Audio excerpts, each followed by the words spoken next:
हमारी आज की जो स्टोरी होने वाली है वो बहुत ही ज़्यादा वाली रोमांटिक होने वाली है। इसलिए मैं सजेस्ट करूँगी कि वीडियो को लास्ट तक आप लोग ज़रूर देखना। इस मस्त मस्त वाली कहानी के स्टार्टिंग में हम लोग जिंग और गुजी को रोमांस करते हुए देखते हैं। वैसे तो वो दोनों इस कहानी के लीड कपल है, लेकिन दोनों रिलेशनशिप में नहीं है। जिंग गुजी के साथ वन नाइट स्टैंड स्पेंड करने के लिए गई हुई है और उसे कहती है कि मैं तभी तुम्हारे साथ रोमांस करूँगी जब तुम मुझे प्रेग्नेंट करोगे, और अगर तुमसे ये नहीं होने वाला तो तुम मुझे पहले बता दो, मैं किसी और को ढूंढ लूँगी। ऐसा कहती है तो गुजी उसे देखने लगता है। जिंग को लगता है कि शायद वो उसे प्रेग्नेंट करने में इंटरेस्टेड नहीं है और जिंग यहाँ पर किसी के भी बेबी से सिर्फ प्रेग्नेंट होने के लिए ही आए हुए थे। उसे फ़र्क नहीं पड़ रहा था कि वो कौन है। जब जिंग के हाथ से जाने लगती है तो फिर गुजी उसे रोकता है और कहता है कि मैंने कब कहा कि मैं तुम्हें प्रेग्नेंट नहीं करने वाला। ठीक है, मुझे तुम्हारी ये शर्त मंजूर है। जिंग ने गुजी को क्लब से उठाया था तो उसे ऐसा लग रहा था कि वो एक्चुअल में एक मेल मॉडल है, लेकिन उसे पता नहीं था कि गुजी की असली आइडेंटिटी कौन है और वो उसे किसे छेड़ रही है। अब गुजी भी यहाँ पर जिंग के ब्यूटी से इम्प्रेस हो गया था। इसी वजह से जब उसने अपना फर्स्ट नाइट उसे ऑफ़र करने का ऑफ़र दिया तो वो इस चीज़ के लिए मान जाता है। दोनों यहाँ पर फाइनली एक दूसरे के साथ मेकआउट करते हैं। अगली मॉर्निंग का सीन हमें दिखाया जाता है जहाँ पर कि जिंग गुजी को हक करके सो रही थी। थोड़ी देर बाद जब उसकी आँख खुलती है तो वो देखती है कि वो अब भी गुजी को हक करके सो रही है। वो सोचती है कि बंदा तो कुछ ज़्यादा ही टफ निकला, उसके कमर में बहुत ही पेन था। वो सोचती है कितना अच्छा होता कि काश उसका रियल में बॉयफ्रेंड होता। ये इतना ज़्यादा वाला हैंडसम है, जो बच्चा बॉर्न होगा वो तो इसी की तरह हैंडसम पैदा होगा। बट अफसोस कि वो गुजी के साथ नहीं रह सकती। यहाँ पर वो अपने पास से अपने पैसे का कार्ड निकालती है। वो उसे मेल मॉडल समझ रही थी तो उसे उसके सर्विस के लिए उसे पैसे तो देने थे ना। वो यहाँ पर गुजी के लिए वो कार्ड रख करके वहाँ से चली जाती है, ये सोचते हुए कि होप कि वो फर्स्ट टाइम के बाद प्रेग्नेंट हो जाए और वो गुजी से दोबारा कभी ना मिले। और आज उसका सच में फर्स्ट नाइट भी था। गुजी के लिए पैसे रखने के बाद वो सोच रही होती है कि उसे और पैसे कमाने होंगे, तभी तो वो अपनी इस प्रॉब्लम से निकल पाएगी। इसके बाद वो वहाँ से बाहर निकलती है। उसके जाते ही हम लोग देखते हैं कि गुजी की आँख खुलती है। वो देखता है कि जिंग ने एक्चुअल में उसे एक मेल मॉडल समझ करके पेमेंट करके वहाँ से गई है। और वो ये भी नोटिस करता है कि बेडशीट पर ऐसे ब्लड लगा हुआ है। इट मीन्स कि कल रात जिंग का सच में फर्स्ट नाइट था। उसने ये बात एक्सपेक्ट नहीं किया था और अब ये बंदा जिंग में पूरी तरीके से इंटरेस्टेड हो चुका था और वो सोच रहा होता है कि वो जिंग के बारे में कैसे न कैसे करके पता लगा और वो उसे नहीं जाने देने वाला। दूसरी तरफ जिंग जब वहाँ से बाहर निकलती है तो उसे उसके सो कॉल्ड हस्बैंड जुआन का कॉल आता है। हाँ, जिंग मैरिड है। वो दोनों का फैमिली के वजह से अरेंज मैरिज हुआ था। जुआन जिंग पर गुस्सा करते हुए कहता है कि वो कल रात से उसका फ़ोन क्यों नहीं उठा रही है, वो उसे कितना कॉल किया था। जिंग उसे कहती है वो बिज़ी थी। जुआन उस पर गुस्सा करते हुए कहता है कि वो किस काम में बिज़ी थी कि वो उसका कॉल नहीं उठा रही थी। जिंग उसे कहती है हर बात को रिपोर्ट करना मैं तुम्हें ज़रूरी नहीं समझती, बोलो क्यों याद किया।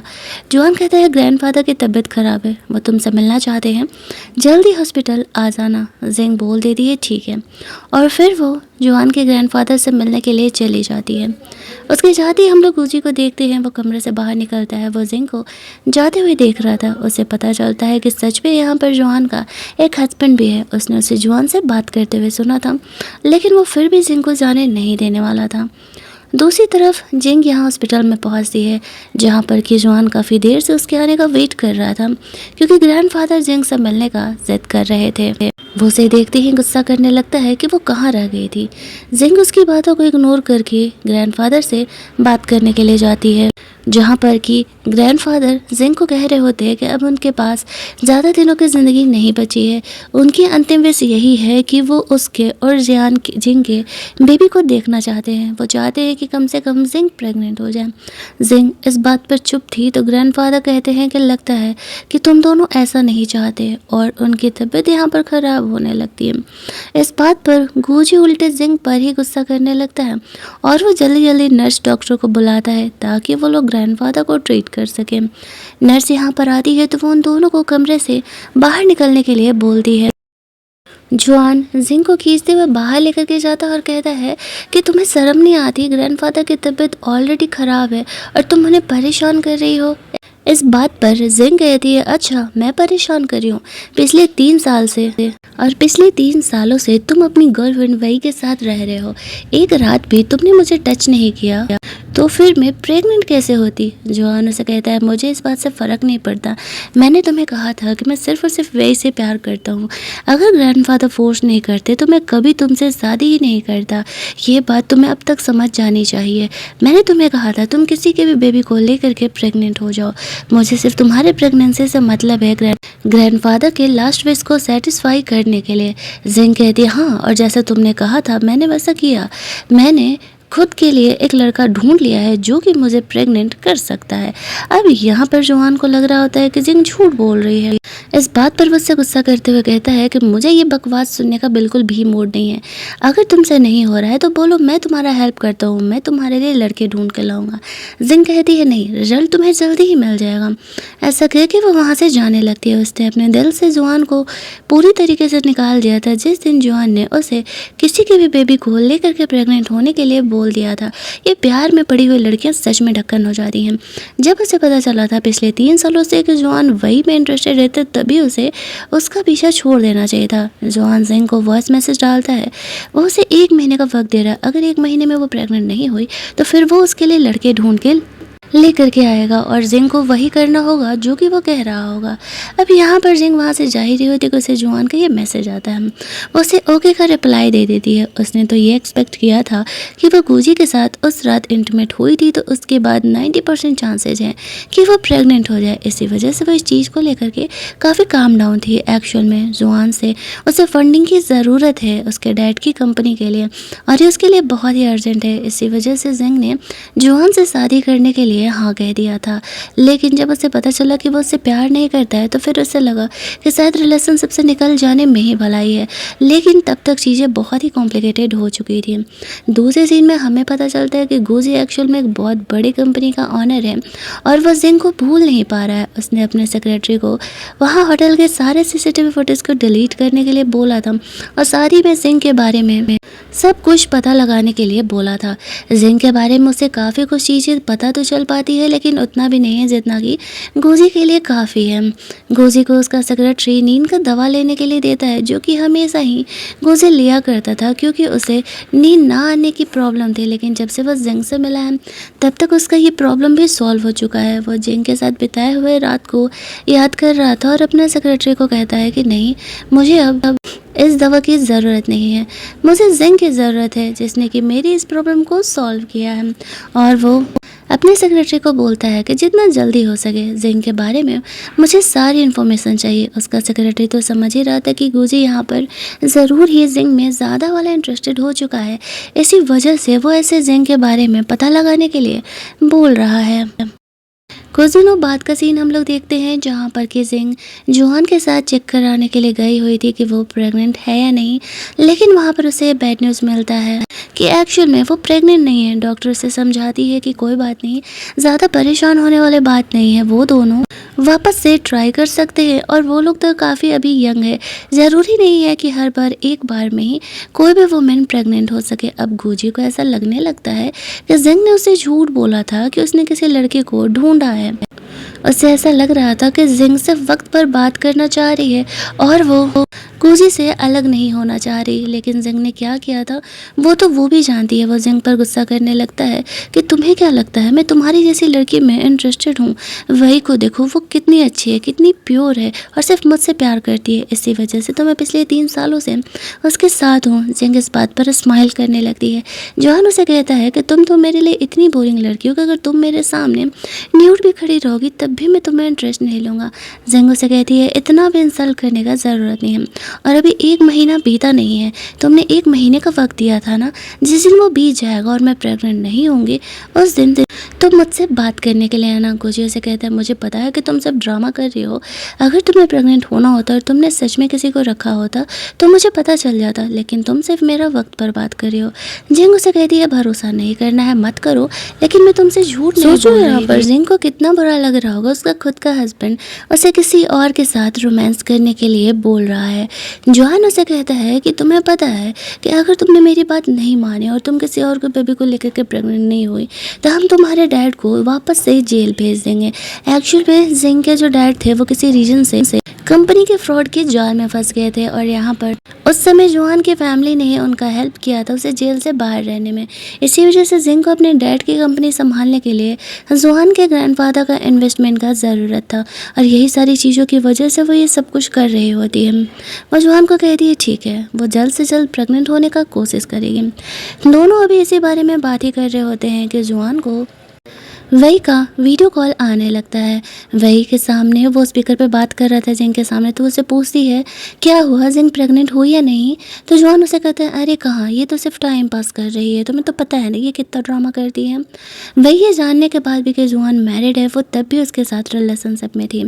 वही यहाँ पर एक एक्ट्रेस और वो जॉन को कह रही होती है मुझे पता चला ना कि कुछ टाइम में एक पार्टी होने वाली है जिसमें कि शहर का क्राउन प्रिंस आने वाला है और उसकी जो कंपनी है ना एंटरटेनमेंट इंडस्ट्री की, मुझे उसमें लीड एक्ट्रेस का रोल चाहिए, क्या तुम मेरा हेल्प करोगे अपने कनेक्शन बढ़ा करके। तो जॉन यहाँ पर उससे प्रॉमिस कर देता है और बोलता है कि हाँ ठीक है, उससे जो भी बन पाएगा वो उसके लिए करने के लिए तैयार है। जिंग को ये सारी चीज़ें पहले हर्ट किया करती थी, लेकिन अब जब उसे पता था कि जॉन उसमें इंटरेस्टेड ही नहीं है तो फिर उसे इन बातों से अब घंटा पे फ़र्क नहीं पड़ रहा होता है। जॉन यहाँ पर जानबूझ करके जिंग को ये दिखा रहा होता है कि वो वही से कितना प्यार करता है और उसका उसके लाइफ में तो कोई चांस ही नहीं है। फिर वो उसे लवी डबी होकर के बात करने के बाद फ़ोन रख देता है और जिंग को वार्न करता है कि 1 महीने का वक्त निकलने ही वाला है और अगर वो प्रेग्नेंट नहीं हुई तो वो उसके डैड के साथ क्या करेगा, उसे ये बात अच्छे से पता है। जिंग वहाँ से निकलती है तो वो सोच रही थी कि यार उसे जॉन का नंबर ले लेना चाहिए था। अगर वो उसका नंबर ले लेती तो आज वो उससे वापस से कांटेक्ट कर सकती थी फर्स्ट टाइम में जब वो प्रेग्नेंट नहीं हो पाई। तो वैसे भी गूजी बहुत ही हैंडसम था, उसे दूसरा लड़का ढूंढना पड़ेगा। लेकिन तभी वहाँ पर गूजी जिंग से टकरा जाता है। जिंग उसे देख करके शॉक्ड हो जाती है और बोलती है अरे ये कोई कोइंसिडेंट है क्या। गूजी उसे कहता है कि हाँ ऐसे एक प्यारा सा कोइंसिडेंट कह सकती हो, मैं तुमसे यूं ही टकरा गई।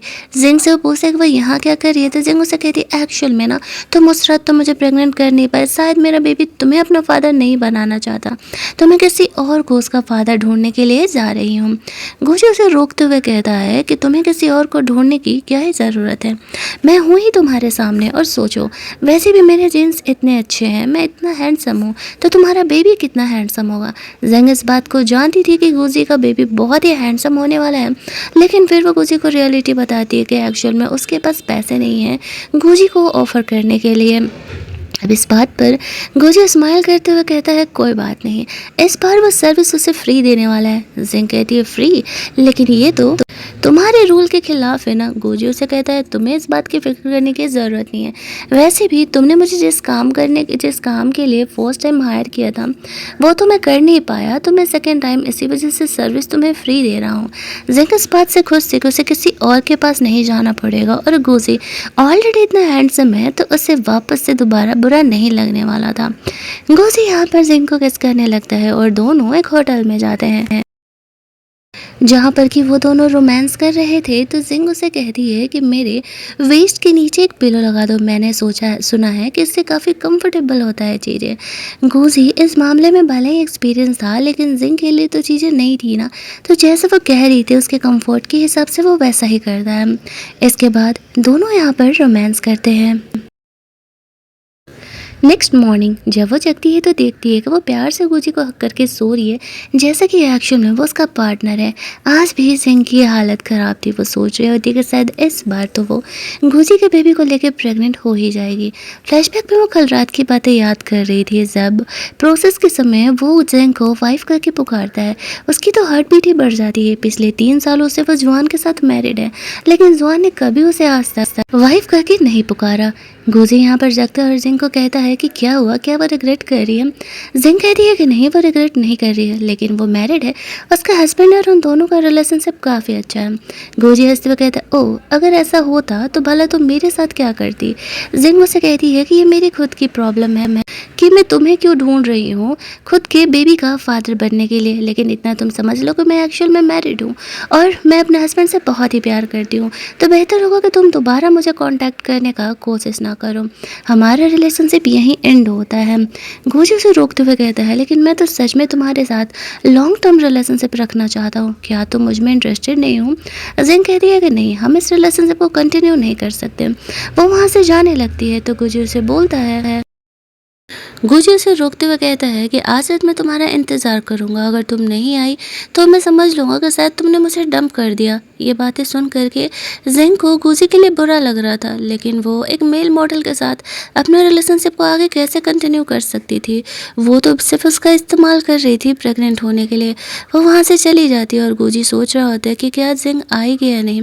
वो एक्चुअल में उसकी बॉडी में उसमें बहुत ज़्यादा इंटरेस्ट लेने लगा था, यहाँ तक कि वो उसे अपनी गर्लफ्रेंड बनाने के बारे में भी सोच रहा होता है, लेकिन ये बातें जिंग को थोड़ी ही पता था।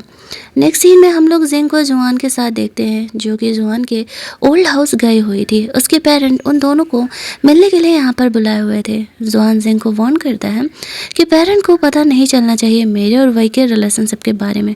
तुम्हें अपनी औकात याद रखनी होगी, अगर तुमने ये बातें बोलने का कोशिश किया तो तुम्हारे फादर के साथ मैं क्या कर सकता हूँ, ये बातें तुम्हें पता है। इसके बाद वो लोग घर के अंदर जाते हैं, जहाँ पर कि जुआन के मॉम डैड जिंग पर गुस्सा कर रहे थे कि पिछले 3 सालों से तुम लोग मैरिड हो, हम तुमसे सिर्फ एक बेबी कर लेने के लिए कह रहे हो और वो भी तुमसे नहीं हो रहा है। प्रॉब्लम क्या है? ग्रैंडफादर की उम्र ज़्यादा नहीं है और तुम लोग अच्छे से जानते हो उनका लास्ट विश यही है कि वो तुम्हारी बेबी को देखना चाहते हैं। जुआन हाँ में हाँ मिला देता है और जिंग भी उन दोनों को बोल देती है कि ठीक है, वो दोनों और ज़्यादा कोशिश करेंगे प्रेग्नेंट होने का। उसके फादर जुआन को कहते हैं कि अगर वो आगे कंपनी में लॉन्ग टाइम तक कंटिन्यू करना चाहता है तो उसे जिंग को प्रेग्नेंट करना ही पड़ेगा। अब जुआन यहाँ पर डे बाय डे फंसता जा रहा था, उसे ऐसा फील हो रहा था, वो सारा ब्लेम यहाँ पर जिंग पर डाल देता है कि एक्चुअल में गलती मेरी नहीं है, जिंग से ही ऐसा नहीं हो पा रहा है। उसके फादर सब यहाँ पर जिंग को कहने लगते हैं, लगता है कि तुम अपने डैड को दोबारा नहीं देखना चाहती और चाहती हो कि वो जेल में ही रहें, इसी वजह से तुम ये सब कुछ कर रही हो। तुम्हें जल्द से जल्द जुआन के बेबी को लेकर के प्रेग्नेंट होना होगा, वरना हम तुम्हारे डैड को हेल्प नहीं करने वाले हैं। उनके जाते ही यहाँ पर जुआन जिंग पर गुस्सा करते हुए कहता है कि तुम इस बार भी प्रेग्नेंट नहीं हुए हो, 1 महीने ख़त्म होने में ज़्यादा वक्त नहीं है, सोच लो, अगर तुमसे नहीं हो रहा तो तुम बोलो कि मैं यहाँ पर तुम्हारे लिए दूसरा लड़का ढूंढ दूँ। जिंग उसे कहती, अरे नहीं नहीं, तुम्हें इतना करने की ज़रूरत नहीं है, तुम भी तो यहाँ पर वही के साथ 3 सालों से हो, वो भी तो प्रेग्नेंट नहीं हुए, तुम्हें नहीं लगता कि प्रॉब्लम तुम में है? जुआन उसे कहता है वही प्रेग्नेंट होना नहीं चाहती, वो एक एक्ट्रेस है और वो बेबी तभी बोर्न करेगी जब मैं उसे एक लीगल नेम दे सकूँ, वो तुम्हारी तरह नहीं है किसी के साथ भी जाकर के सो जाने वाली। जिंग उसे कहती है, अगर मैंने तुम्हें कल को डाइवोर्स दे दिया तो क्या तुमने मेरे साथ जो ऐसा बिहेव किया, इस बात को लेकर के कभी तुम रिग्रेट करोगे? इस बात पर जुआन उसे कहता है, चांस ही नहीं है, मैं नफरत करता हूँ तुमसे, तो तुम्हारे लिए मेरे मन में कभी गिल्ट आएगा ही नहीं। पेरेंट्स की वजह से मजबूरी में हमें आज सेम रूम शेयर करना पड़ेगा, तुम नीचे फर्श पर सोना, मैं तुम्हारे साथ बेड भी शेयर नहीं करना चाहता। जिंग नीचे फर्श पर अपना गद्दा बिछाने लगती है। यहाँ पर जुआन को उसकी गर्लफ्रेंड वही का कॉल आ रहा था, वो वीडियो कॉल पर थी और वो उसे पूछ रही होती है कि तुम तो फादर के घर पे रुके हो, तुम्हें जिंग के साथ एक कमरे में रहना पड़ रहा होगा ना, तुम उसके साथ बेड तो शेयर नहीं कर रहे। जुआन उसे वीडियो कॉल पर दिखाता है कि नहीं देखो, वही सामने नीचे फर्श पर सो रही है और मैं यहाँ पर बेड पर सो रहा हूँ। तो फिर वही उसे कहती है कि क्या तुम थोड़ी देर के लिए बालकनी में जाओगे, मुझे तुमसे प्राइवेटली कुछ बात करना है। तो जुआन उठ करके बालकनी में चले जाता है। इधर जिंग के नंबर पर कॉल आ रहा था, कॉल एक अननोन नंबर से था, तो उसे समझ नहीं आता कि इतना लेट नाइट किसका कॉल आने वाला है, लेकिन जब वो फ़ोन उठाती है तो यहाँ पर कॉल गोजी का था और वो ये देख करके शॉक्ड हो जाती है कि गोजी को कस्टमर का इन्फॉर्मेशन कैसे मिला। मुझसे कहता है, तुम्हें पता है कि मैं एक टॉप नॉच पर्सन हूँ, तो ऑब्वियस सी बात है कि मेरे पास किसी का नंबर ना हो आसानी से, ये तो मुश्किल सी बात नहीं है। अच्छा तुम क्या सच में नहीं आ रही हो? जिंग कहती है, मैंने कहा था ना, मेरा हस्बैंड है और मैं अपने हस्बैंड से बहुत ही प्यार करती हूँ, तो तुम हमें क्यों ही डिस्टर्ब कर रहे हो? मैंने तुमसे अपना रिलेशनशिप ख़त्म कर लिया है, फ़ोन काटो। अब ऐसा कहते ही वो फ़ोन तो रख देती है, लेकिन गोजी को ये बात बुरा लगने लगता है कि क्या जिंग सच में यहाँ पर जुआन के साथ रिलेशन बनाने जा रही है और क्या सच में उसने सिर्फ उसका इस्तेमाल किया है। प्यार वो एक्चुअल में जुआन से ही करती है। फ़ोन रखते ही यहाँ पर जुआन कमरे में आता है। वो यहाँ पर जिंग को किसी से फ़ोन पर बात करते हुए देखता है, तो उसे पूछता है कि वो इतनी रात को किससे बात कर रही है। जिंग उसे कहती है, क्या तुम्हारे इस सवाल का जवाब देना ज़रूरी है? वैसे भी तो तुम अपनी गर्लफ्रेंड वही से बात करके करके आ रहे हो? तो जुआन इस बात पर चुप हो जाता है। जिंग उसे कहती है बेहतर होगा ना कि हम दोबारा जल्दी जल्दी ना मिलें। मुझे डर है कि अगर मैं यहाँ पर प्रेग्नेंट होने के बाद बार बार तुम्हारा शक्ल देखती रही तो यहाँ पर मेरा बेबी भी तुम्हारी तरह ही अगली होगा। ऐसा कह के वो सोने चली जाती हैं। गुजी भी सो रहा होता है। तो लेट नाइट हम लोग देखते हैं कि वो उसके कमरे में एंटर करता है। वो यहाँ पर आता है तो देखता है कि जिंग नीचे सो रही है। वो उसे जाकर के प्यार से जगाता है। जिंग गोजी को अपने कमरे में देख करके शॉक्ड हो जाती है कि ये बंदा उनके कमरे में कैसे एंटर कर सकता है। गोजी उसे कहता है मैं तो तुमसे मिलने के लिए आया था, तुम मुझसे मिलने के लिए नहीं आई। तो ये बोल करके वो जिंग को किस करने लगता है और सामने बेड पर उसका हस्बैंड जुआन सो रहा था। कमरे से आ रही आवाज़ों को सुन करके जुआन की नींद खुल जाती है और साथ ही में जिंग की भी नींद खुल जाती है। जुआन उस पर चिल्ला रहा था कि ये गोजी कौन है, पिछली रात तुमने 100 बार उसका नाम लिया है सपने में। जिंग उसे कहती है कि वो मेरे बेबी का होने वाला फादर है। मैंने तुमसे कहा था ना कि मैंने अपने लिए एक नया बॉयफ्रेंड ढूंढ लिया है, तो उसी का नाम गोजी है। मिल गया तसल्ली तुम्हें। हमें पता चलता है कि जिंग एक्चुअल में गोजी के बारे में सपने देख रही थी। वो एक्चुअल में उसके कमरे में उससे मिलने के लिए नहीं आया था। वो जुआन से लड़ते हुए कहती है कि वो उसके लाइफ में बहुत ज़्यादा इंटरफेयर कर रहा है, उसे सिर्फ जिंग के प्रेग्नेंट होने से मतलब है ना। तो ये महीना पूरे होते होते इसे इस बात का रिजल्ट मिल जाएगा। जुआन चिल्ला करके कहता है कि अगर जिंग प्रेग्नेंट नहीं हुई तो उसके फादर के लिए सही नहीं होगा। जिंग सोचती है कि क्या इस बार भी वो प्रेग्नेंट नहीं हो पाएगी। उसे इस बात का काफ़ी डर लग रहा था। इस बात को कुछ और दिन बीत जाते हैं। जिंग यहाँ पर टेस्ट करने के लिए जाती है तो अब भी उसका टेस्ट निगेटिव ही आया था। अब वो सोच रही थी कि क्या गोजी में ही प्रॉब्लम है जो वो प्रेग्नेंट नहीं हो पा रही, या फिर प्रॉब्लम जिंग में है। 2 बार कोशिश करने के बाद भी वो प्रेग्नेंट नहीं हो पाई है। यहाँ पर जुआन वही के साथ आता है और वो जिंग से पूछ रहा होता है कि प्रेगनेंसी टेस्ट का रिपोर्ट क्या है। इस बात पर वो उसे कहती है कि रिपोर्ट अब भी नेगेटिव ही है। तो जुआन उस पर गुस्सा करने लगता है कि तुमने सच में अपने लिए बॉयफ्रेंड ढूंढा भी है या फिर तुम हमें उल्लू बना रही हो। जिंग उसे कहती है कि वो प्रेग्नेंट नहीं हो पा रही, वो उससे झूठ नहीं करी है। वह उसे कहती है मुझे तो लगता है कि ये बस तुम्हारे साथ रिलेशनशिप में रहने के लिए सब कुछ कर रही है। उससे जेलस होता है कि ये उसकी वाइफ होने के बाद भी तुम मुझसे प्यार कर रहे हो। तुम्हें पता है ना कि वो क्राउन प्रिंस आने वाला है और मेरे लिए उसका वो मेल लीड पाना बहुत ही ज़्यादा ज़रूरी है। मुझे समझ नहीं आ रहा कि मैं क्या करूँ। जॉन यहाँ पर वही का हेल्प करने के लिए कहता है डोंट वरी जिंग, जब ऐसे प्रेग्नेंट नहीं हो पा रही तो वो तुम्हें वो रोल दिलाने में हेल्प करेगी।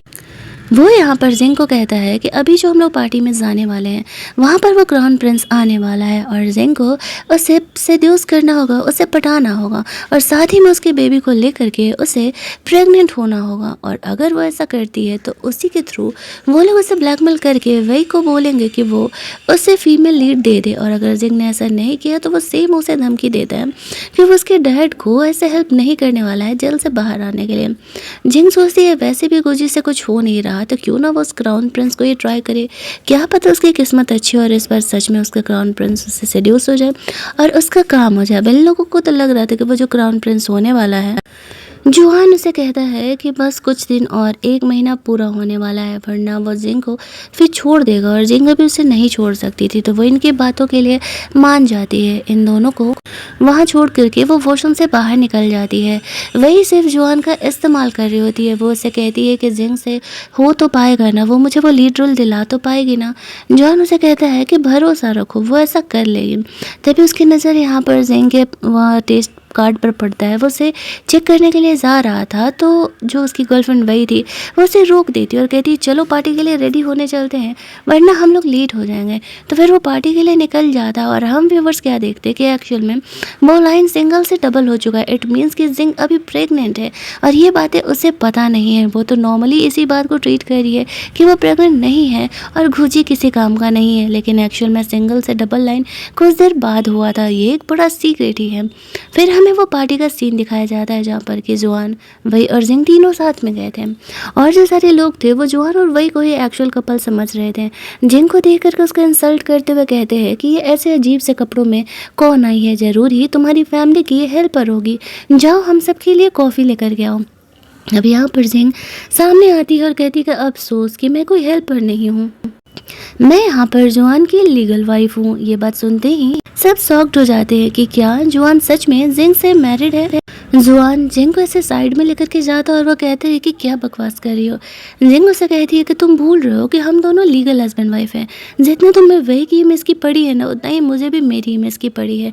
और अगर तुम्हें अपनी कंपनी के लिए कॉन्ट्रैक्ट चाहिए तो तुम्हें मेरे सामने तो हस्बैंड वाइफ का रोल करना पड़ेगा। तभी यहाँ पर पार्टी में गुजी की एंट्री होती है। अब यहाँ पर जुआन और जिंग को नहीं पता था कि गुजी ही एक्चुअल में वो क्राउन प्रिंस है जिसका कि वो लोग इंतज़ार कर रहे हैं। जिंग को ऐसा लग रहा था कि ये यहाँ पर कल रात के बारे में बात करने के लिए आया हुआ है, क्या उसने उससे बुलाया था और वो उससे मिलने के लिए नहीं आई। वह यहाँ पर गुजी को इग्नोर करना चाहती थी क्योंकि फ़िलहाल वो जुआन को ये नहीं बताना चाह रही होती है कि वो गुजी के साथ ही मिल करके प्रेग्नेंट होने का कोशिश कर रही है। और जुआन भी नहीं पहचानता था कि गुजी ही क्राउन प्रिंस है। जिंग उसे कहती है कि वो वॉशरूम जा रही है। ऐसा कह के वो वहाँ से वॉशरूम जाने के लिए निकल जाती है। तब तक गुजी की नज़रें जिंग पर पड़ गई थी और वह जानबूझ करके यहाँ पर जिंग से मिलने के लिए तो इस पार्टी में आया हुआ था। उसकी जाती ही वही जुआन से बात करने के लिए आती है। जुआन उसे कहता है कि छोड़ो जिंग की बातों को, तुम ज़्यादा ध्यान मत दो, मैं सबको एक्सप्लेनेशन दे दूंगा कि मैं तुमसे प्यार करता हूँ। वही जुआन को हस्बैंड कह के पुकारती है और लड़कियां बात सुनती है तो उसे ऐसा लगता है कि जुआन और वही है एक्चुअल में हस्बैंड वाइफ और जिंग जो है वो जुआन को पटाने का कोशिश कर रही है। दूसरी तरफ जिंग यहाँ पर वॉशरूम से बाहर आती है। वो गुजी को इग्नोर करके जाने का कोशिश कर रही थी, तभी वो गुजी से टकरा जाती है। गुजी उसे कहता है कि क्या तुम मुझे ढूंढ रही हो। जिंग नहीं चाहती थी कि जुआन यहाँ पर उसे देखे तो वो जल्दी जल्दी उसे साइड में बात करने के लिए लेकर के जाती है। गुजी उसे कहता है कि क्या हुआ, क्या तुम मुझे इग्नोर कर रही है। जिंग कहती है कि तुम एक मेल मॉडल और इतने बड़े पार्टी में क्या कर रहे हो। गुजर से कहते तुम्हें पता था ना कि मैं भले ही मेल मॉडल हूँ लेकिन मैं बहुत हाई फाई भी हूँ और इस पार्टी में तो आना मेरे लिए ज़रूरी ही था। ये पार्टी मेरे लिए तो रखी गई है। जिंग इस बात पर हंसने लगती है और कहती है ये पार्टी तुम्हारे लिए नहीं, क्राउन प्रिंस के लिए है जो कि अभी थोड़ी ही देर में एंट्री लेने वाला। और तुम्हें पता है वो मेरा नया बॉयफ्रेंड है। तुम तो मुझे प्रेग्नेंट कर नहीं पाए तो मैं प्रेग्नेंट होने के लिए एक नए बंदे को ढूंढ ली हूँ। इस बात पर गुजी हंसने लगता है और कहता है कि तुम्हें पता भी है कि मैं कौन हूँ। जिंग उससे कहती है भले तुम कितने भी रिच क्यों ना हो लेकिन क्राउन प्रिंस से तो डाउन ही रहोगे ना, तो बेहतर होगा कि तुम क्राउन प्रिंस से पंगा तो मत ही लेना। मैं तुम्हें सेफ रखने के लिए कह रही हूँ कि तुम उससे दूर रहो। मेरे रिलेशनशिप के बारे में अगर क्राउन प्रिंस को पता चला तो वो तुम्हें नहीं छोड़ने वाले हैं। गुजी हंसने लगता है कि ये बंदी मेरे लिए ही मुझे रिजेक्ट कर रही है। उसे तो पता भी नहीं है कि मैं ही वो क्राउन प्रिंस हूँ जिसे को वो ढूंढ रही है। जिंग गुजी को खुद से दूर रखने के लिए बोल करके वहाँ से पार्टी में दूसरी तरफ चली जाती है। थोड़ी देर बाद वो जुआन के पास वापस लौट आती है। जुआन उससे पूछता है कि वो इतने देर से कहाँ थी। जिंग उसे कहती है वो उसे और वही को वक्त दे रही थी। क्यों, अच्छा नहीं लगा क्या? जुआन उसे कहता है ज़्यादा ड्रामा करने का ज़रूरत नहीं है, वो क्राउन प्रिंस यहाँ पर थोड़ी देर में आता ही होगा, तुम्हें पता है ना क्या करना है। जिंग कह रही हाँ हाँ मुझे पता है। फिर वो वही को वहाँ से लेकर के जाता है। जिंग की नज़र पड़ती है गुजी पर। गुजी यहाँ पर कुछ लड़कियों से घिरा हुआ था और वो लोग उसके साथ ड्रिंक वगैरह कर रही थी। गुजी ने तो जिंग को जेलस फील कराने के लिए ऐसा किया था। उसकी नज़रें जिंग पर ही थी लेकिन जिंग उसे बिल्कुल भी रिएक्शन नहीं दे रही होती है, ये सोच करके कि उसकी लाइफ और गुजी के साथ उसका कोई रिलेशनशिप अब नहीं है। जब गुजी नोटिस करता है कि जिंग को फ़र्क ही नहीं पड़ रहा तो उन लड़कियों को वहाँ से जाने के लिए कहता है। जिंग अभी थोड़ा ही आगे बढ़ी थी कि वहाँ पर वही की चमची लोग आ जाती है जिंग को बुली करने के लिए और वो उसे कहती है कि तुम्हें शर्म नहीं आती, एक शादीशुदा जोड़े को तुम तोड़ रही हो। हमें पता है कि जॉन और वही के रिलेशनशिप में तुम मिस्ट्रेस हो। जिंग हंसते हुए कहती है तुम लोगों की एंटरटेनमेंट इंडस्ट्री की दोस्ती भी कुछ ज़्यादा ही जल्दी क्लोजनेस वाली नहीं हो जाती, लेकिन तुम्हें नहीं लगता कि तुम थोड़ा गलत इन्फॉर्मेशन यहाँ पर लेकर के आए हो। तुम लोग मुझे मिस्ट्रेस कह रही हो, अगर थोड़ा सा ज्ञान तुम्हारे पास होता तो तुम्हें पता चलता कि एक्चुअल में मिस्ट्रेस मैं नहीं वही हूँ। लेकिन वही की फ्रेंड लोग यहाँ पर जिंग की बातों को नहीं मान रही होती है और गुस्से में आकर के उसके ऊपर वाइन फेंकने का कोशिश करती है, लेकिन तभी गुजी यहाँ पर आता है और वो जिंग को सेव कर लेता है। ड्रामे का पार्ट 1 हालांकि हमारा यहाँ पर एंड कर दिया जाता है, बट आई होप कि जितनी ये कहानी मुझे रोमांटिक एंड इंटरेस्टिंग लग रही होगी आपको भी लग रही होगी। कहानी अगर अच्छी लगी होगी तो नेक्स्ट पार्ट देखने के लिए चैनल को सब्सक्राइब करना मत भूलना, वरना नेक्स्ट पार्ट का नोटिफिकेशन आपसे मिस हो जाएगा। वीडियो पसंद आया होगा तो वीडियो को लाइक और शेयर ज़रूर कर लेना। जल्दी से मिलते हैं हम लोग इस कहानी के सेकेंड पार्ट में। हमारी आज की जो स्टोरी होने वाली है वो बहुत ही ज़्यादा वाली रोमांटिक होने वाली है। इसलिए मैं सजेस्ट करूँगी कि वीडियो को लास्ट तक आप लोग ज़रूर देखना। इस मस्त मस्त वाली कहानी के स्टार्टिंग में हम लोग जिंग और गोजी को रोमांस करते हुए देखते हैं। वैसे तो वो दोनों इस कहानी के लीड कपल है, लेकिन दोनों रिलेशनशिप में नहीं है। जिंग गोजी के साथ वन नाइट स्टैंड स्पेंड करने के लिए गई हुई है और उसे कहती है कि मैं तभी तुम्हारे साथ रोमांस करूँगी जब तुम मुझे प्रेग्नेंट करोगे, और अगर तुमसे ये नहीं होने वाला तो तुम मुझे पहले बता दो, मैं किसी और को ढूंढ लूँगी। ऐसा कहती है तो गोजी उसे देखने लगता है। जिंग को लगता है कि शायद वो उसे प्रेग्नेंट करने में इंटरेस्टेड नहीं है और जिंग यहाँ पर